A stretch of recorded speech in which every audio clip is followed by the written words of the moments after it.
Hello, my vivacious Virgo, and welcome to your general moon reading. This is just a general reading, so please do take what resonates and toss the rest. Also, if you haven't had a chance to check out your other readings on my page, please do so. And like, subscribe, share, hit that notification bell, all that other great stuff. Also, if you do enjoy these moon readings, let me know. I would love to hear from you in the comments. This is a 7-card moon circle, so let's get right at it. First card is indicative of where you are now or what you're facing. Second card is what got you into that. Third card is what's keeping you in it. Fourth card, optimal outcome should you follow the 5th, 6th, and 7th cards. And of course, we'll be going through these a little bit more in depth to try and get you a little bit of an answer here should you need one. So right now I have you protection. I feel like a lot of you are in a protective mode right now, okay? So I do feel like you are maybe in a fight or flight mode, a self-preservation mode. Something at this point has put you into a situation where you kind of feel like you've had to withdraw, pull back. So I don't know if you've had a relationship issue recently. Maybe you found out that something was going really poorly in your relationship and maybe you didn't know about it and it was uncovered and you've had to kind of go out on your own. Perhaps you've had job problems. But I do feel like for a lot of you, something has kind of unfolded for you that's not been the best. It's not been something fantastic or wonderful. But I don't necessarily know that it's the worst thing. You know, it's not like maybe earth shattering for a lot of you, but I do feel like for a lot of you, it is something where you feel like your trust has been broken. You know, somebody has done something to you that has made you feel like, I need to take back my life. I need to take back control and I need to, you know, make sure that this doesn't happen again. And kind of what's got you into this is the sovereignty card. And that is kind of what we see here. This is taking back control of your life, kind of becoming the sovereign of your own life. And I think that's probably what's happened. I think there was some upheaval in your life, perhaps relationship wise. Maybe you were in a toxic relationship. Maybe you found out somebody was, you know, being unfaithful or not, you know, upfront with you. Maybe there was some work issues or family issues of similar type where you were not getting the, you know, kind of getting the short end of the stick rather, and you've had to kind of pull back and kind of take things by, you know, by yourself on your own control and kind of try to start handling things on your own. But that's what's put you in a protective phase, because these are probably people or, you know, companies or however it works for you, particularly however it applies to you, that you felt comfortable with or felt you could have some trust and faith in, and they let you down. And you know what's kind of keeping you there is self-love. And I think this is actually a really fantastic thing, because what this tells me is that you have self-respect for yourself. Ultimately, you know, you said, no, you're not going to do this to me. I'm not going to allow you to treat me this way. Whether you're a job, you know, a boss of a job I've been at for 20 years, if you're going to continue to treat me this way, I'm going to walk. If you are a significant other that I have loved, but I find out you're doing, you know, things behind my back or not being truthful with me, I will walk. I don't care if you're a family member that doesn't allow you to be toxic to me. I do not care. You know, I will show myself self-love first. I will not allow this, right? And I think that really speaks volumes about you as a person, that you are strong and you are tough and you are not dealing with anybody's crap, frankly, okay? But again, does that mean you're wounded? Of course, you know, because what do they say? Like 99% of the scars we have are inflicted by those we care about or trust or love, because, you know, they're the ones that we put our faith in that can hurt us, right? We don't get hurt by people we don't know or care about. We get hurt by the ones that we, you know, let down our guard for, right? So that's putting us in that protective phase, right? Because we cared, because we had a tie to them, because we trusted, you know, those kinds of things. So while you're doing the right thing, while you're doing the best for you, while you're being a brave, strong, independent person, amazing, it doesn't make it easy on it, right? It's not easy for you. But what's the optimal outcome? And it's action. And I think that's fantastic, because right now I do feel like you are in this protective mode. So I do think for you, you are being kind of, you know, once bit, twice shy. I think you're a little gun shy on, you know, maybe getting back out there in the dating pool, the job market, the whatever it may be that you were kind of, you know, bit with, as it were. And I think that it's going to take you a minute to really take these beautiful, if you look, this is a beautiful like ballerina, it's a beautiful action. So to take a beautiful action forward, to perpetuate your life's movement forward the way you want it to be, you know, it may take a minute, right? Because right now you're in that, I just want to be in my little bubble, in my cocoon. I want to, you know, have my moment. And we all need those moments. We all need that downtime, that time to wallow in sorrow or self-pity or whatever. I mean, that is no shade on anybody. We all need that. Every human being on earth needs that, especially when we've been done wrong. Holy cow, we all need that, right?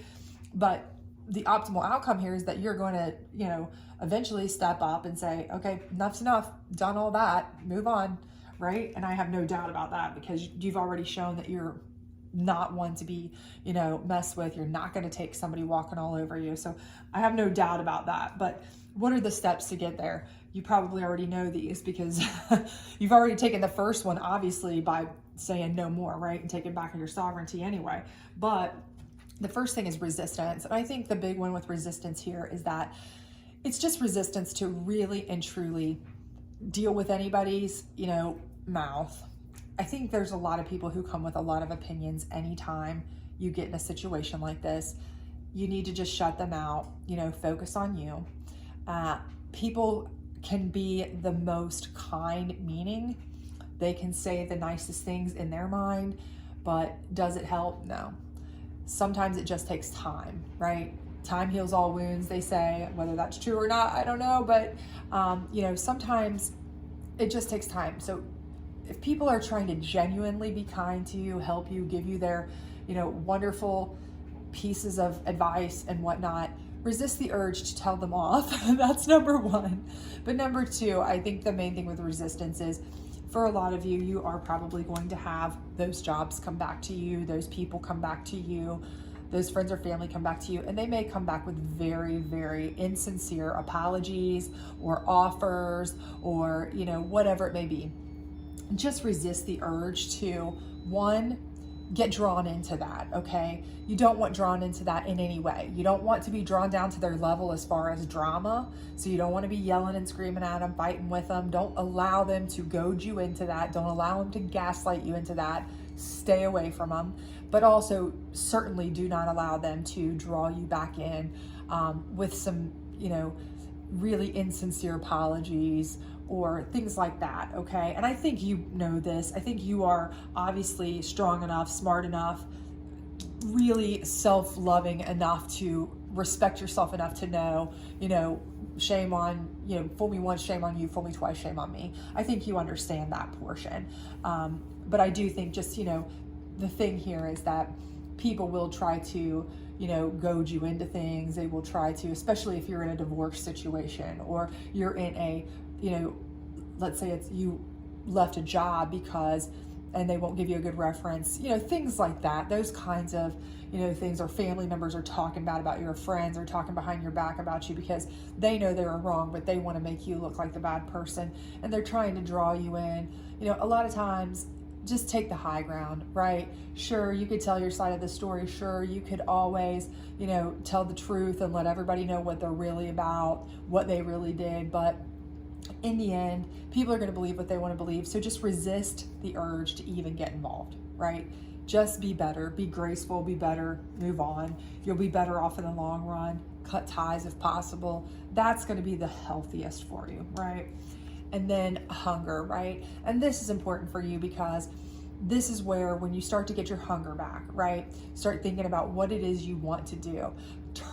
You're basically, it's kind of like stages of grief here, right? You're turning that, you know, that sadness or that general malaise or, you know, that fear, whatever, or hurt, whatever it is that you feel right now in this protective state, you're turning that into more of an, you know, an anger, right? It kind of takes that step into that anger mode where you're like, I'm driven, I'm hungry for whatever it was. So, you know, if it was the job that did you wrong, I'm hungry for a better job to prove a point, you know?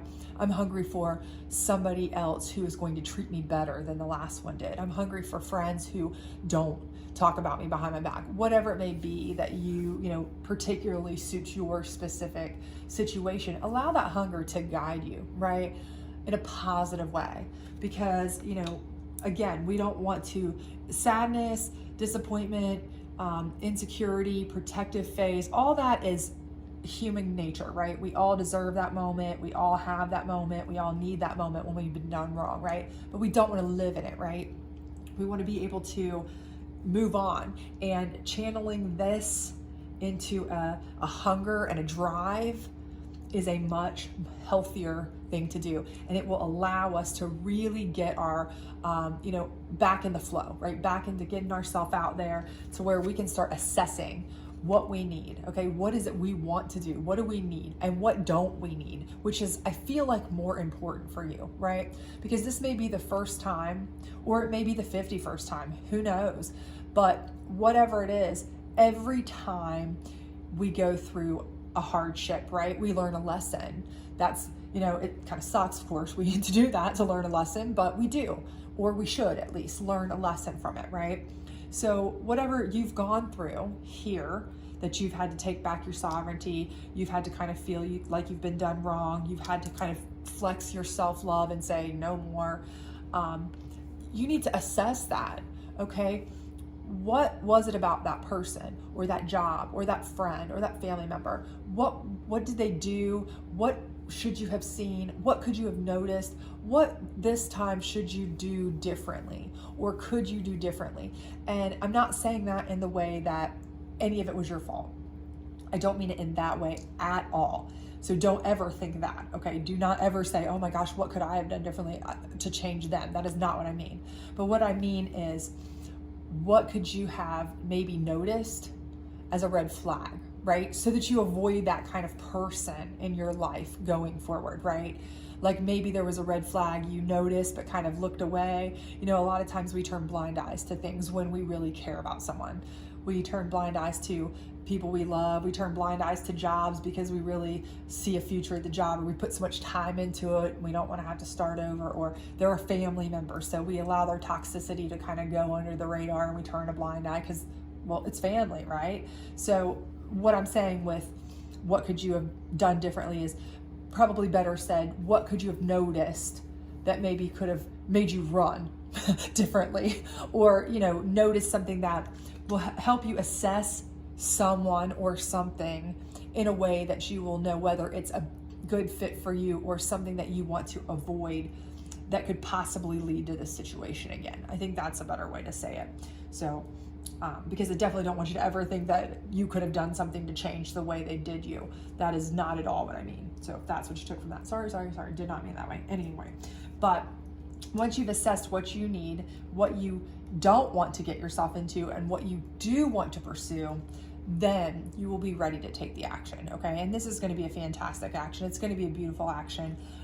As you can see in the card, you are going to be able to move forward, get out of that protective phase, take that hunger and drive. You're going to be able to channel it into whatever it is that you've needed at this point, whether it's a new relationship, whether it is a new friendship, whether it is a new family, as it were, whether it's a new home life, whether it's a new job, whatever it may be. I think you will have no problem finding that and striking the chord that is just the right fit for you, by assessing that again, what's not a good fit versus what is.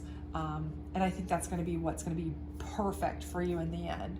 So I do think you are definitely going to come out of this with a much, much, much better understanding of what you need, and find much better on the other side. But I do think right now you have gone through some things, but the most important thing is, I just want to say that I'm so proud of you for already taking back your sovereignty and really keeping your self-love at the center of your focus, because so many people do not have the guts to do that, the strength to do that, the fortitude to do that, the gumption to even stand up to somebody for themselves.